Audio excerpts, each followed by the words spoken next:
Ang DT Dumaguete machine ay ginagamit na 6 na araw na may 153 total meters. Ito naman ang printed head, capping, head clean. Punasan ang wiper pagkatapos mag-head clean.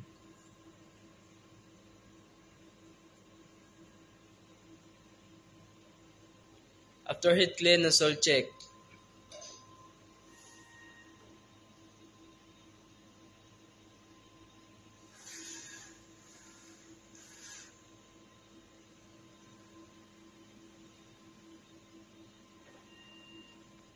Ink system, tama lang po. Waste tank, nilinis lang po ito ng Saturday. Ito naman ang EVR. At ito naman ang ground wire. Ito naman ang stock namin na SIM-YK. Ako lang po ako ngayon sa cyan, yellow, tsaka black. Ito naman yung media, isa na lang po. Ito naman ang aming SIM-YK consumable monitoring. Cyan, magenta, yellow, black. Ito naman sublimation paper. Ito naman ang delay output records namin.